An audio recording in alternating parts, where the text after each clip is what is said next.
Hello, my love. Welcome to ulaofthetea leaf readings. My name is Lenore, and today I'm going to be reading your tea leaves. So thank you for clicking on the reading. Welcome, welcome, welcome. It's been a few days since I did a general reading. I always feel a little bit like do I remember how to do this? Of course, right? So let's get started. The first thing I'm seeing is the angel.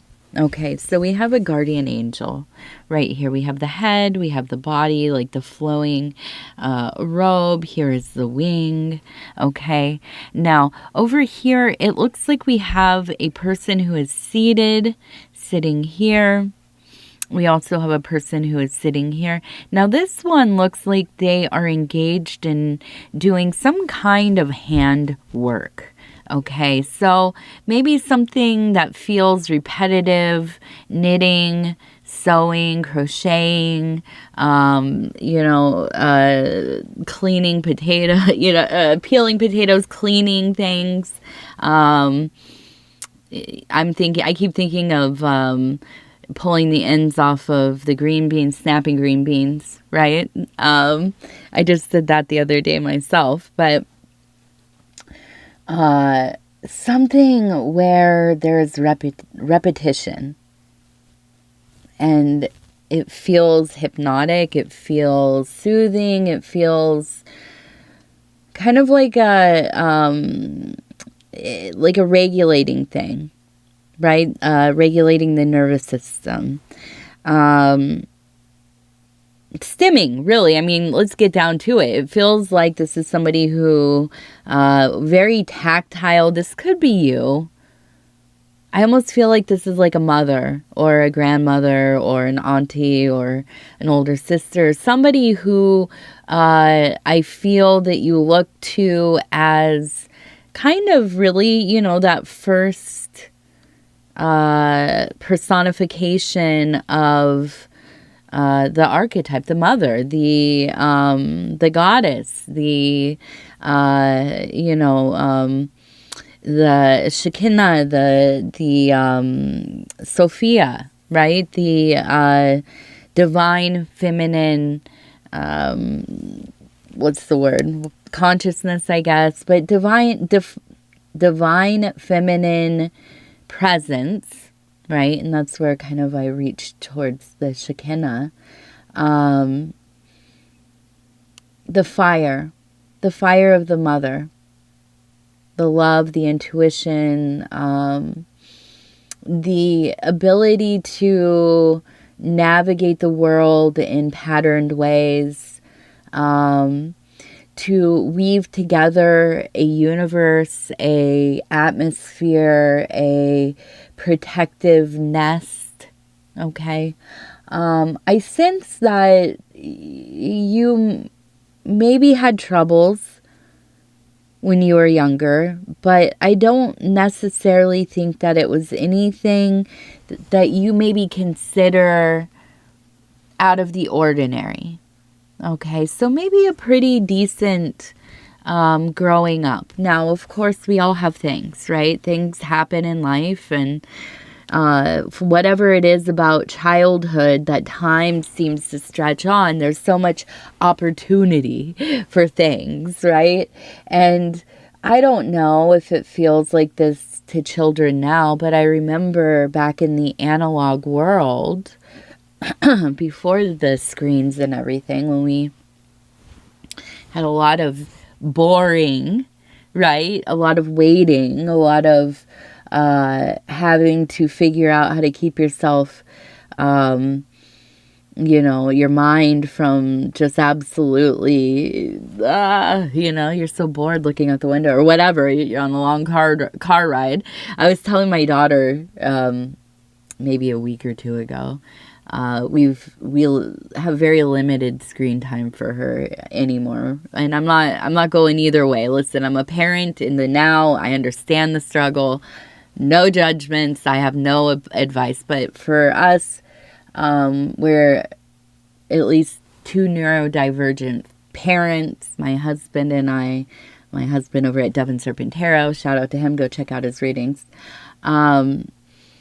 And yeah, I don't know, it affects us, right? Being on screens all the time. And so in extension, I assume it affects my daughter's behavior, her experience of the world, and so on and so forth. So we've been in the car without screens and things like that. So she's looking out the window and she said, Mom, what did you guys used to do with no phones? You know, what you're doing, babe, learning the lay of the land. Starting to get really good, navigating skills, that kind of thing. I don't know how we got on this tangent, but who knows? That's like a whole other decoding my tangents. But yeah, so I feel like there was a real sense of maybe it's consistency that we're getting down to, because this repetitive, I know what I can assume is going to happen next. Good at anticipation. And I feel there's a sound in the house as well where you grew up. A clock maybe.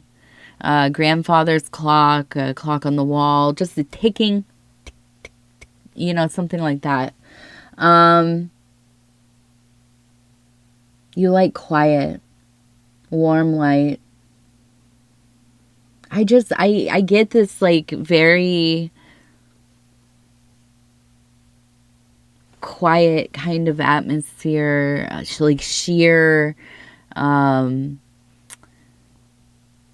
curtains. The light seems kind of,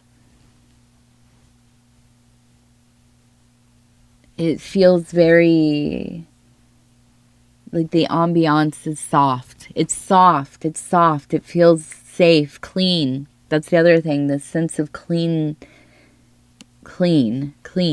Not obsessive or mean, though. Not like sharp and rigid, but a sense of pride, maybe, and keeping things orderly, minimal, not overly ostentatious. Simplicity. Yeah. So I feel this communing here. It feels important. It feels, every time it feels like returning home to a warm cup of tea and honey, and, no matter if the day was a wonderful day and you have things to kind of giggle about and talk about, or if it was a day where, you stepped off the curb into a puddle of slush, and you come home and you're wrecked but there is this warmth. There's a warmth. We have the guardian angel. So I feel that there must be at least somewhat of an emphasis on this transition. A transition, I assume, from the physical form. Okay. A worry about it. Maybe, your parent is getting on, or, somebody in the family might be ill, or this has already happened. Now, it could be that this is a fear that you have. You're getting older. You start to, worry about time, your time, their time, whoever's time.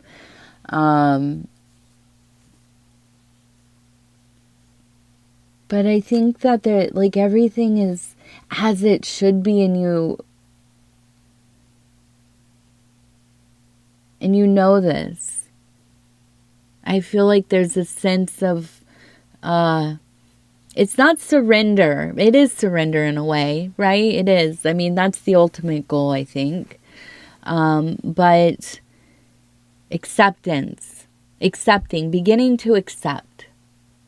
And maybe even embrace. I mean, let's get funky out here, right? There's a reason, probably quite a few, and we won't go deeply into some of those political and historical reasons, but the religions of death are rising. Let's be real. One of our beloveds, the veneration of Santa Morte, which I don't have the Black Madonna or Bana here on the table right now, but I usually do. This is one of my dwelling places, right? As a daughter of Saturn, and we see more and more people coming back into this. And now I have a lot of musings on why. I think one of the big things, and I want to make this not woo-woo, not, anything beyond the fact that we have been divorced. There is a separation of the natural processes of life and our inevitable transmutation into metamorphosis into something else, and the process of mortification, right? And just the handling of what happens to our community members, our family members, our beloved ones, right? We used to have a direct and deep relationship in that process, in that rite of passage. And now, like almost everything else, we pay other people to do these things, right? Or there are systems in place to kind of take care of these things. And we hide from it. One of the main drivers of being a conscious being, of being a being that is full of life. What is the driver? Death, yes, in contrast to life. And yet we hide from it. We don't see it. I can't tell you how many people I've met in my life that are my age, they're my peer or older, and they'll say, I've never lost anybody close to me yet, which is, for me, I lost my parents very young, right? I've lived in a life where lots of people have passed for different reasons. Mostly I've known a lot of people, right? The more people you've known, but I grew up, I was in my 20s during the beginning. Well, it wasn't the beginning by any means. Don't let them lie to you. The beginning of the people talking about the opioid epidemic, right? And unfortunately, I've known many people to succumb to that over the years. And close people, beloved people, best friends even, So I meet people, they've had very little death I've, in a way I feel glad for them.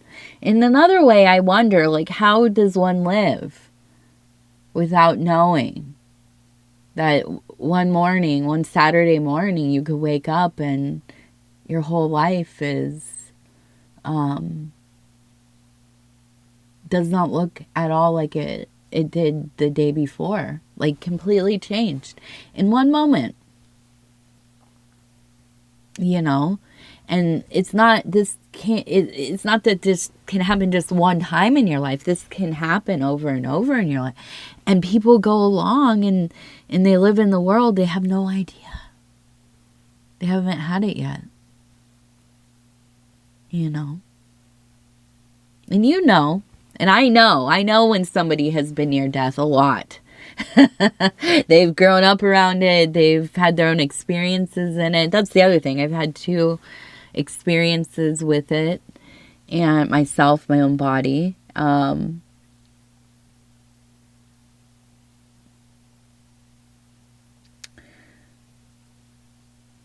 But I feel as I look into your room here, I look into your eyes here, I see where your hands are here, that there's an acceptance with you. And I know that you've known it. I know that you've known maybe a life where you were around older people a lot, for one reason or another. There is a grace to you that I think most people have told you, that you have like an old soul, right? You seem older than you are. You're an old soul. You feel familiar to people wherever you go. You're like one of those people that you go to places and you'll meet some random person that'll be like, oh, don't I know you? You could be in a different state. And people will just happen to know you, or happen to know somebody that looks like you, or their mom has the same name as you. Kind of, you know what I mean? You draw in people like this. Now, not to get anybody paranoid, right? You might be sitting there like, wait, that does happen to me often. I thought it was just a coincidence. And maybe it is, right? But I do believe where some people really do, they I don't know, they're targeted people or whatever. I don't know. Shoot, am I allowed to say that on YouTube? I'm not promoting these ideas, YouTube. I'm just saying that this is a thing that people do believe. So please be nice to me. But, there is that. But there's also, I think, where we just attract like data, right? We are thinking about certain things. We are dwelling in certain cultures and hobbies and interests. And, you might be studying something. You're going to notice that more in life, right? Because you're focused on it. But I think we also attract. We attract it into our life. And I think it's just you attract in people and things and experiences that kind of more and more you notice how they're kind of strung together into a continuous thing. You understand what I'm saying? Yeah. And so I feel like there is this sense of being watched over, feeling watched over. Okay, so I wonder if this is the person, your mother, sister, auntie, whoever that was, right? Are they watching over you? Maybe they are still quite well and active in your life in the physical, but there is something, right? And maybe this is an extension of their psyche. Maybe this is their own guardian angel kind of looking out for you. Maybe this is like an ancestor, another great-grandmother, or, an auntie or whatever. Somebody. And you feel it. And you feel when it's not around as well. Let me just say that. Not often is that the case, but it has happened. And those are your, kind of dark night of the soul eras.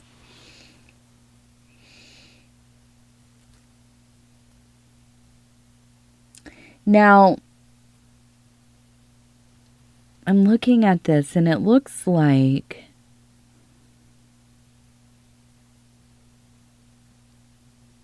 I want to say it says jail. It could be JM. I hope it's just JM. But to me, I keep thinking like somebody has some kind of legal issues. Now, I don't think this is you. I almost wonder if this has to do with somebody like a neighbor. I'm seeing the house, and it to me it looks like a yard, like with like a little a bird bath and just kind of, you know, shrubbery and a little tree and the little house back here.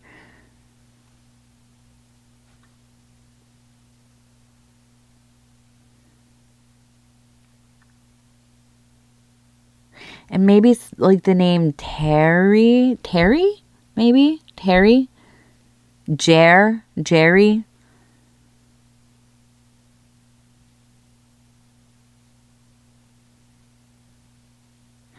I feel like it's a situation where it started out well, and then it seems to be you are at odds. Like I see houses over here, even a person waving. It looks like a heart. I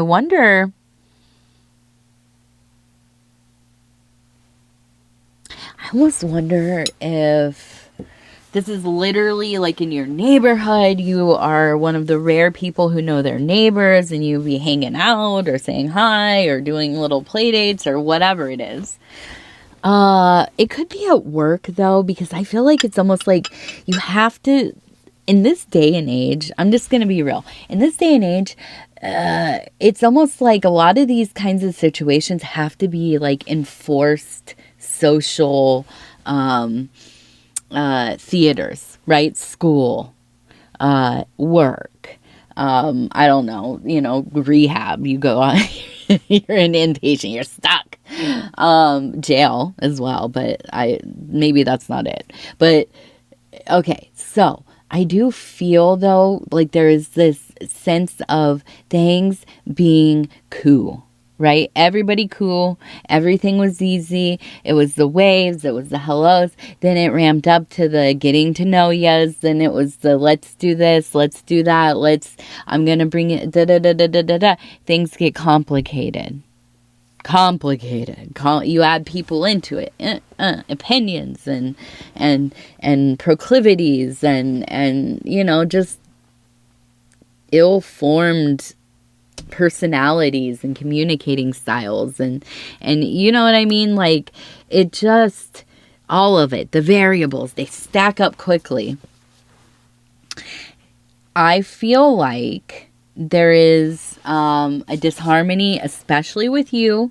There's something you don't like. It doesn't feel right. It doesn't feel good. I feel like they are too close in your proximity. And I don't know. I feel like this is going to be one where you are thinking about, like, is it worth staying here? Because you do feel uncomfortable. Okay. Now, I'm going to move this over. I'm going to take a look over here real quick. No. I want to, I'm going to pull a couple cards. We're going to see a little clarity on this neighbor situation or work situation. Could even be family, but I think this is more. Okay, so we have interference, right? We have somebody up in the mix, somebody in the business. It's messing with your mental, right? You're in your head. You are in your head. I got that on my table today too. Knight of Swords. Yeah. So we're going to have to definitely, so what it feels like when we have that interference card and then we immediately have like a real strong sword again, there is it's like a tightening up. It's like a, let me use those, you know, like therapy techniques that I learned. Let me really, all these techniques, the breath work, the meditation, the self-talk, the, you know, nonviolent communication, the all the stuff, right? All the our little toolkits that we hopefully are building up. Right? Listen, not everything works all the time, but it is worth learning the skills, babe. 100%. Do it for free, though. I'm sorry. If you work in mental health, absolutely. If the person or you or whatever, if you have insurance or access, definitely. Other than that, use the internet. There's a lot of free books, free workbooks, free worksheets, all kinds of stuff. So when we have that Knight of Swords coming up right after that 8, I'm going to say it's not the easiest. You're not going to like default to whatever, coping mechanism or plan strategy that you usually use. It probably works most of the time, but when you get into something sticky, more complicated, increasingly higher stakes, babe, we got to pull out the big stuff, right? The real got to be devoted to it work, okay? So that's where we're at with that. But look at this. We have the 6 of discs. So we have that energy of things coming together, flowing in your favor. If you are not out here popping off, let me be very clear with you. Do not get in your own way. People are, I don't know how to say it without being rude. People are not worth the time when it comes to conflict, okay? Almost never, babe. Almost freaking never, right? Unless we're really using this, this debate, this fallout, this conflict, this argument, this whatever it is going on, this, pop, pop, pop, pop. And not that. Don't do that.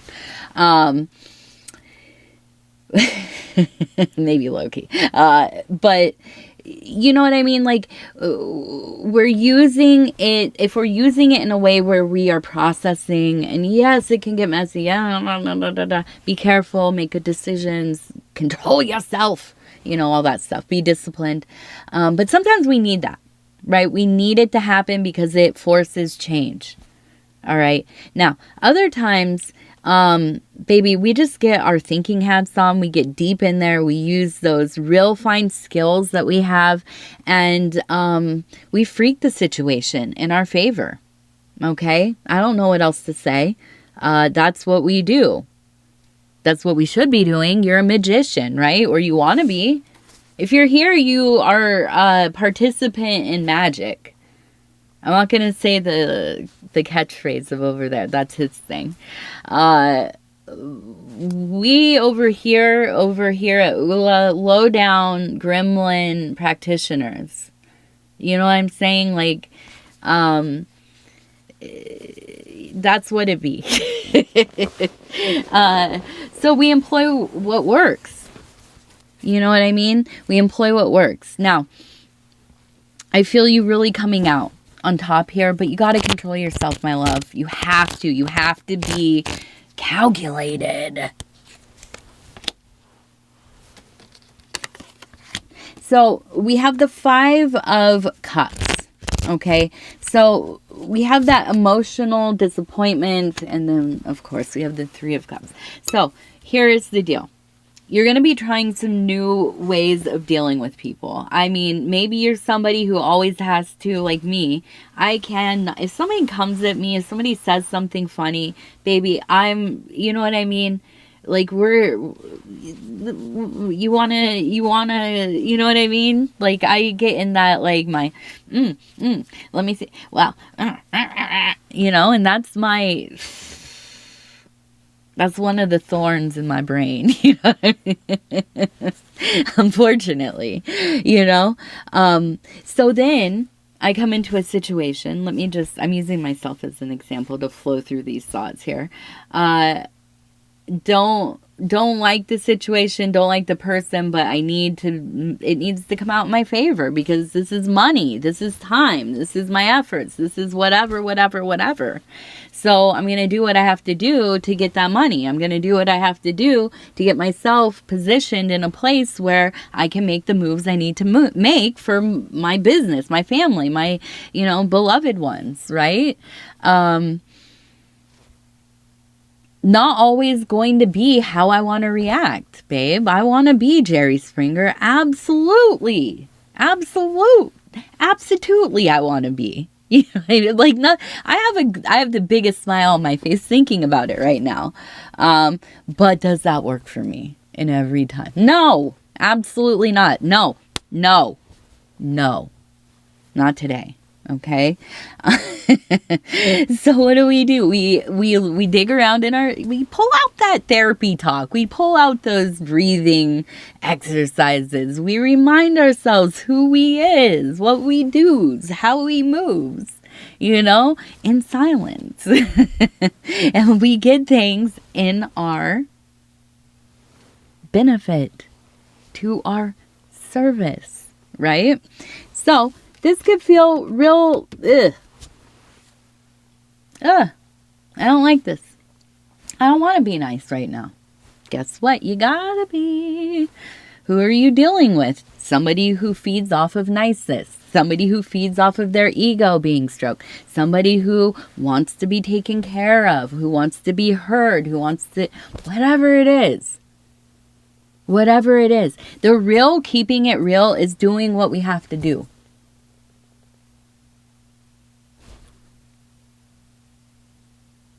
The real keeping it real is doing what we have to do. Let's be honest with ourselves, right? So, if we can be nicey, a little bitty, right? If we can, you know, create the vehicle to get through the thing, to get to where we need to, then that's what we're going to do. And guess what? We come out in favor, right? Now, of course, this does not include being mistreated, being, you know, some bigoted thing towards you and you're just going to deal with it. None of that stuff am I condoning, nor am I telling you to just live with it. Let me tell you that. Because I'll tell you on the other end of like, yeah, we move how we have to. I am Mama Bear. I am a extension of the darkness of night. You know what I'm saying? I'm the rattling of the bones, my love. You know what I mean? And I will never tell you. I will never, ever. But I will be real with you and let you know that sometimes we have to be what we don't want to be for a moment. Sometimes we have to create a mask for somebody. Sometimes we have to create a mask for a whole group of people, you know. I constantly am putting on my I know what I'm doing mask. That's the funniest mask of them all, guys. Like, you know what I'm saying? But we do what we must. Okay, and in this situation, you're going to do what you must. You come from a good place. I mean, really, love. You come from love. You are love. You come from a place where you are wanted and you are cared for. Maybe not like the, you know, most ultimate, like you had everything and anything and all endless amounts of love and praise. Okay, so, you know, maybe only once in a while you heard the I love yous. But, you know, you felt safe, I think, you know.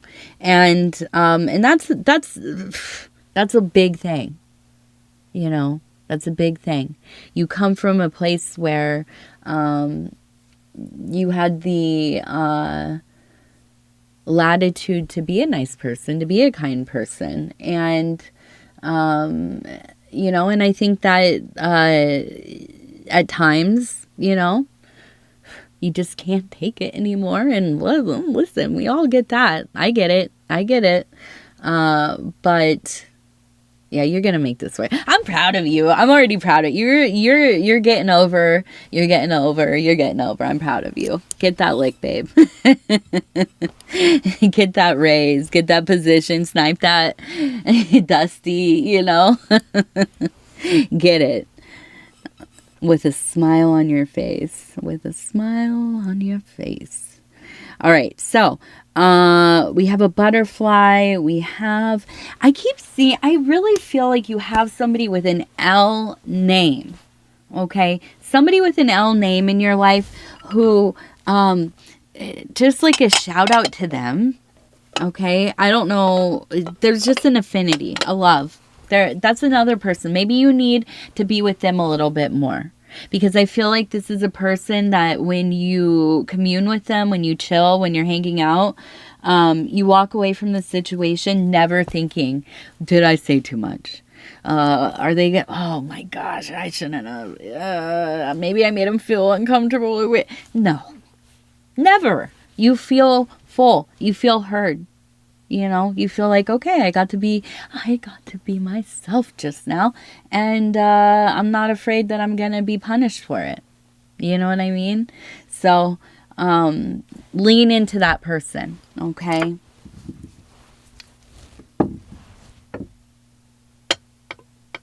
$91.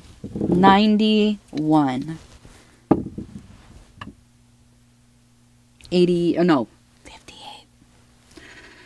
58, 91, 58, and